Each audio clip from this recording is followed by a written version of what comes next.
नमस्कार, news state देख रहे हैं आप। मैं हूं आपके साथ शुभम त्रिपाठी। बड़ी खबर आपको बता रहे हैं, अखिलेश यादव पर अमित शाह ने सीधा हमला किया है। समाजवादी पार्टी सत्ता में आई तो गुंडों का राज होगा, परिवारवाद वाली पार्टी से प्रदेश को बचाना है। तो गृह मंत्री शाह मौजूद थे मथुरा में और उस दौरान उन्होंने प्रबुद्ध सम्मेलन के दौरान समाजवादी पार्टी पर अटैक किया है और उन्होंने कहा कि अखिलेश यादव की पार्टी यानी कि समाजवादी पार्टी अगर सत्ता में आती है तो गुंडों का राज होगा, परिवारवाद वाली पार्टी से प्रदेश को बचाना है। मित्रों, ये सरकारें चली जातिवाद परिवारवाद के लिए चली, तुष्टीकरण के आधार पर चली और भ्रष्टाचार का यहां चारों ओर बोलबाला था। मैं आपको पूछना चाहता हूं, 7.5 साल से मोदी जी की सरकार है, राहुल बाबा भी भ्रष्टाचार का आरोप नहीं लगा सकते? लगा सकते हैं क्या? लगा सकते हैं क्या? 5 साल हो गए योगी सरकार को। अखिलेश बाबू, नोटों की ढेर निकलते हैं आपके लोगों के यहां से। भारतीय जनता पार्टी भ्रष्टाचार का कोई आरोप नहीं लगा। हमने पारदर्शी सरकार देने का काम किया है। हमने लोगों का जो पैसा था, लोगों का जो अधिकार था, उसको अपने घर में पहुंचाने का काम किया है।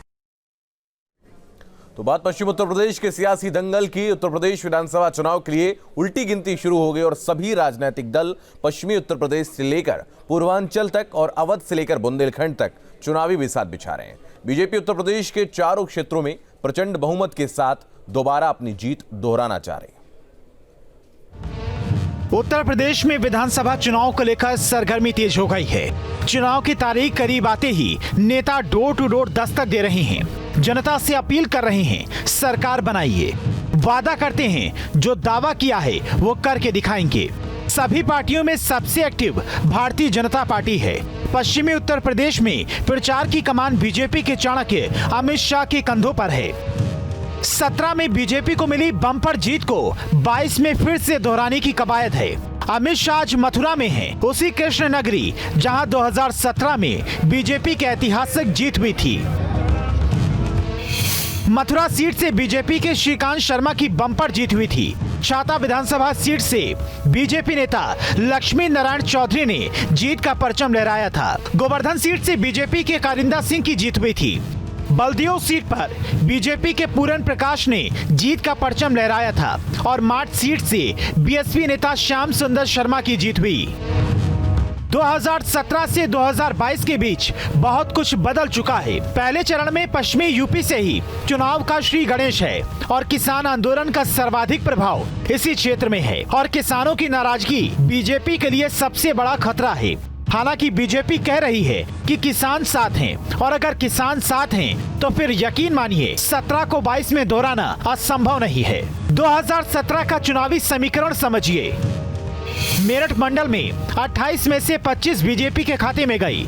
एसपी, बीएसपी, आरएलडी के हिस्से में 3 सीटें आईं। सहारनपुर मंडल में 16 में से 12 पर बीजेपी ने जीत दर्ज की और कांग्रेस और एसपी के हिस्से में 4 सीटें आईं। इसी तरह मुरादाबाद मंडल में 27 सीटों में से 14 पर बीजेपी जीती, 13 पर एसपी, बीएसपी और अन्य ने जीत दर्ज की। 17 में बीजेपी की ऐतिहासिक जीत हुई थी जो इससे पहले कभी नहीं हुई और 22 में फिर से इतिहास दोहराने के लिए बीजेपी पूरी तैयारी में है। Team news state. तो हमारे साथ इस वक्त वरिष्ठ पत्रकार उमाकांत लखेड़ा साहब इस वक्त जुड़ रहे हैं, अमित चौधरी हमारे सहयोगी जुड़ रहे हैं, हिमांशु हमारे सहयोगी लगातार हमारे साथ बने हुए हैं।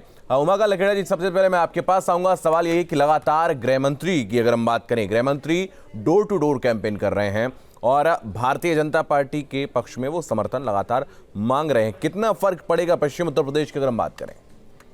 देखिए, आपका सवाल बड़ा सटीक सवाल है और मैं ये मानता हूँ कि कैराना में पिछले दिनों 2 दिन पहले 3 दिन पहले जब अमित शाह की वहाँ डोर टू डोर कैंपेन की उन्होंने शुरुआत कर दी है और इससे लगता है कि पूरा कमान जो कंट्रोल है, कंट्रोल एंड कमांड जिसको कह सकते हैं, वो control and command Amit Shah ji ने अपने हाथ में ले लिया है। उनको प्रमुख रणनीतिकार सूत्रधार माना जाता है बीजेपी का और वो उत्तर प्रदेश के इंचार्ज भी थे 2017 में, उसके पहले भी। तो मुझे लग रहा है कि वो एक किस्म से उन्होंने सारी चीजों को वो माइन्यूटली वो देख रहे हैं। इवन डोर टू डोर का काम भी उन्होंने अपने हाथ में ले लिया। आज जो वो मथुरा गए हैं, तो मथुरा में भी जो उनके भाषण थे, उनके भाषण से यही प्रतीत होता है कि उनकी जो मुख्य जो विपक्षी पार्टी है, उन्होंने मान लिया है कि बीजेपी की टक्कर समाजवादी पार्टी से, इसीलिए वो किसी दूसरी पार्टी का नाम नहीं ले रहे हैं। तो ये जाहिर सी बात है कि जब मुख्य विपक्ष पार्टी आपको पहचान लिया आपने, तो जाहिर सी बात है कि अटैक आप उसी पर करते हैं। जैसे उन्होंने सुरक्षा को लेकर के कहा कि भाई वो कहते हैं कि बॉर्डर खोल देने चाहिए, तो उन्होंने कहा कि देखिए हमने तो सुरक्षा के सवाल भी उठा रहे हैं। वो ये भी उठा रहे हैं कि नरेंद्र मोदी जी के नेतृत्व में देश सुरक्षित है, देश सेफ है, और ये भी कह रहे हैं कि देखिए किसानों के लिए हमने काफी कुछ किया है। किसानों की बात की कर रहे हैं। और कल जो है बीजेपी के जो सांसद है पश्चिमी दिल्ली के, उनके प्रवेश वर्मा, उनके आवास पर 250 से ज्यादा जाट नेताओं की एक बैठक हुई, एक रणनीतिक चर्चा हुई और फीडबैक भी लिया उन्होंने कि क्या क्या करना चाहिए, क्या बोलना चाहिए। और सबसे इंपॉर्टेंट बात, सबसे महत्वपूर्ण बात यह कि उनकी कल उन्होंने कोशिश की पिछले 48 घंटे में कि अजीत सिंह जी के जो बेटे हैं, जो राष्ट्रीय लोकदल के इस समय अध्यक्ष है, उनको उन्होंने साधने की कोशिश की और उनको ऑफर भेजा, उनको साधने की कोशिश की है। और लगातार जाट नेताओं के साथ बातचीत करके भी एक माहौल बनाने की कोशिश लगातार की जाए। आपके पास वापस आऊंगा। हमारे साथ विनीत दुबे हमारे सहयोगी मथुरा से इस वक्त बने हुए। विनीत, आपके पास आऊंगा। गृह मंत्री शाह आज मथुरा में मौजूद रहे और उन्होंने उस दौरान सबसे ज्यादा अगर अटैकिंग मोड में वो किसी व्यक्ति पर रहे तो वो अखिलेश यादव के रहे।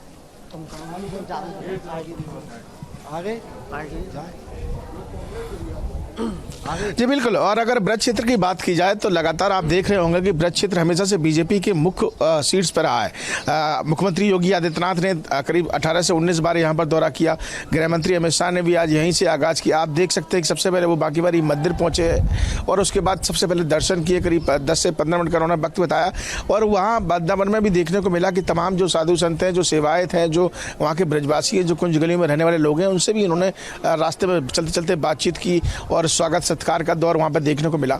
हर कोई यही चाहता है। क्षेत्र हमेशा शुरुआत से जो भाजपा के दिग्गज जब इस बात को चाहते हैं कि जो 2017 में लहर देखने को मिली थी, वही लहर 2022 में देखने को मिले 65 सीटों में से पिछली बार 57 सीटें सामने आई थी। इस बार कोशिश है कि 60 के पार ये जाए। और अब इस समय संवाद किया जा रहा है, मतदाता संवाद यहाँ पर देखा जा रहा है। वहाँ पर खुद केंद्रीय गृह मंत्री अमित शाह ने समाजवादी पार्टी के अखिलेश यादव को निशाने पर लिया और परिवारवाद और जातिवाद और तुष्टिकरण के तमाम सारे आरोप लगाए हैं।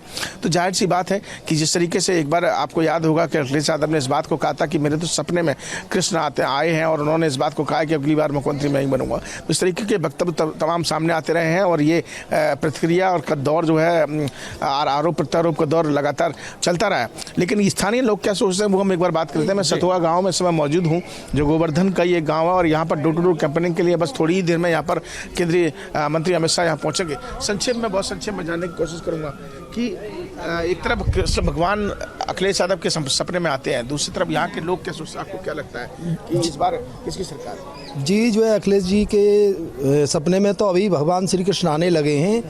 5 साल पहले नहीं आते थे। आज जो है हमारे योगी जी, मैं वापस आपके पास माननीय मोदी जी बहुत सुंदर कार्य कर रहे हैं, पूरे देश में कर रहे हैं। किसी से भेदभाव नहीं है, सबका साथ सबका विकास के साथ। और आज हमें अटैकिंग मोड में नजर आ रहे हैं, लगातार डोर टू डोर कैंपेन कर रहे हैं। और अगर हम पश्चिम की बात करें तो पश्चिम पर सबसे ज्यादा जोर उनका है। हिमांशु, बिल्कुल। देखिए, गृह मंत्री ने जिस तरह से उमाकांत लखेड़ा जी बता रहे थे, कल दिल्ली के अंदर जो जाटों को साधने के लिए एक सम्मेलन किया था जिसमें 250 से ज़्यादा जाट नेता थे। तो पश्चिम की नब्ज पकड़ने की कोशिश की गई थी, क्योंकि जाट बेल्ट कहा जाता है पश्चिमी उत्तर प्रदेश को। और अगर जाटों को साधना है तो उनके क्षेत्र में उनकी बात करनी होगी। और उनके पक्ष में कल काफ़ी बातें गृह मंत्री अमित शाह करते नजर आए थे। और आज मुख्यमंत्री योगी आदित्यनाथ बिजनौर आ रहे हैं और बिजनौर की 3 विधानसभाओं पर डोर टू डोर कैंपेनिंग करेंगे, प्रबुद्ध सम्मेलन भी करेंगे। सीधे तौर पर पश्चिमी उत्तर प्रदेश के अंदर बीजेपी ने अपनी पूरी ताकत झोंक दी है, क्योंकि साल 2017 के विधानसभा चुनाव की हम बात करें तो 136 में से 109 विधानसभा सीटों पर बीजेपी का कमल खिला था। और उसी प्रदर्शन को बीजेपी दोहराना चाहती है। लेकिन गठबंधन के बाद परिस्थितियां बदली हैं और उन्हीं परिस्थितियों को बीजेपी अपने पक्ष में करने के लिए इस समय पश्चिमी उत्तर प्रदेश में जितने भी स्टार प्रचारक हैं उनको उतारे हुए हैं। चाहे गाजियाबाद में आज राजनाथ सिंह की बात कर लें, राजनाथ सिंह रक्षा मंत्री गाजियाबाद दौरे पर हैं। उसके अलावा Keshav Prasad Maurya deputy CM UP के हापुड़ के धौलाना के अंदर मौजूद हैं। अमित शाह खुद मथुरा और उसके बाद गौतम बुद्ध नगर पहुंचेंगे और मुख्यमंत्री योगी आदित्यनाथ खुद आज बिजनौर दौरे पर हैं और 3 विधानसभाओं का यहां आज वो दौरा करने वाले हैं। तो इससे समझा जा सकता है कि पश्चिमी उत्तर प्रदेश को साधने की कोशिश पूरी तरह से बीजेपी। अमित, आपके पास आऊंगा। अगर हम देखें तो लगातार भारतीय जनता पार्टी के तमाम वरिष्ठ नेता, तमाम बड़े नेता इस वक्त पश्चिम उत्तर प्रदेश के दौरे पर अलग अलग जगहों पर लगातार पहुंच रहे हैं।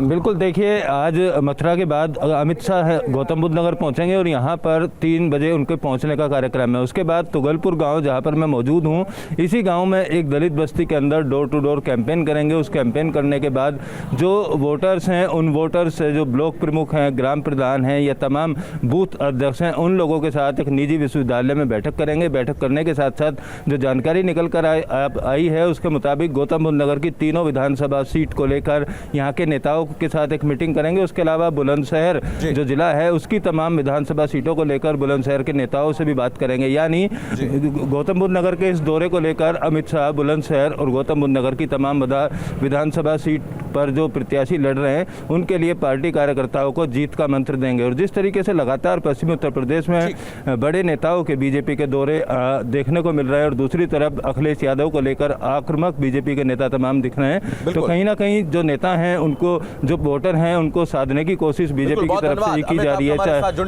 और विनीत, आपका हमारे साथ जुड़ने के लिए, उमाकांत जी आपका भी हमारे साथ जुड़ने के लिए बहुत धन्यवाद। तो लगातार भारतीय जनता पार्टी के तमाम वरिष्ठ नेता, केंद्रीय मंत्रियों की अगर हम बात करें, वो उत्तर प्रदेश के मुख्यमंत्री और दोनों उप मुख्यमंत्री इस वक्त पश्चिम उत्तर प्रदेश पर पूरी तरीके से अपनी नजर बनाए हुए हैं। इस खास कार्यक्रम में फिलहाल इतना ही। आप लगातार बने रहिए न्यूज़ स्टेट के साथ।